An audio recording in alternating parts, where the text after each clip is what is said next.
Heyo, boss, and welcome back.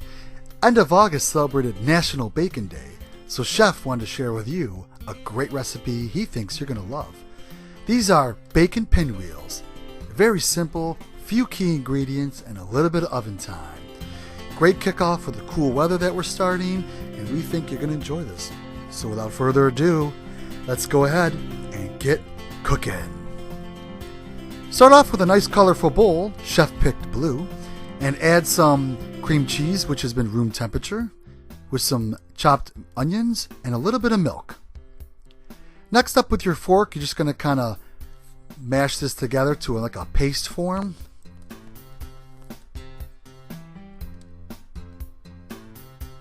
Chef went ahead and cooked up some bacon. He's got about 5 strips there, and he said make sure it is really crispy. Then go ahead and cut them up into some small pieces, break them apart.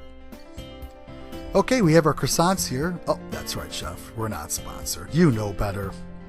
So lay the croissants out on the cutting board that you're using and just use your fingers to kind of push all those perforated edges back together. We want to use this as a whole. Don't forget, all the ingredients will be listed down below and the directions will be on our blog. So go ahead and just spread the cream cheese mixture right over the whole croissant there. Looks just like that. And then go ahead and add your bacon. Chef said if you want to add other toppings, feel free to do so as well. It's up to you. It's your rodeo. Should look just like that, fully covered. Now the next part, Chef said just going to go ahead and gently roll the croissant right up, nice and tight.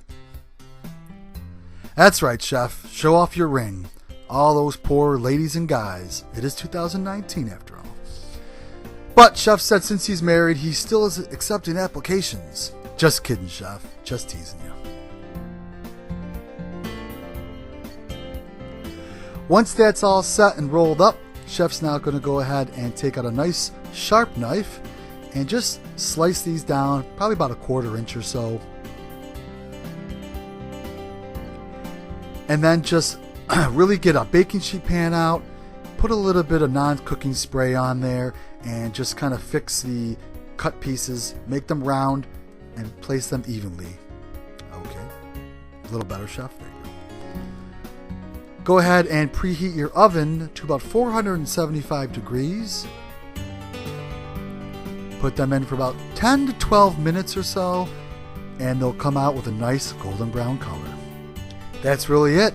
All you gotta do now is plate them up and watch them disappear. There really isn't a dipping sauce. They came out perfectly. Didn't need to dip them. So that's pretty much it. First week of school, we think the kids will love this as an appetizer. Try it out. We got a lot of great stuff coming for the fall, so stay with us. If you're new, we'd love for you to subscribe. Thanks again, everyone, for joining us, and don't forget, cooking should be fun. Have fun doing it.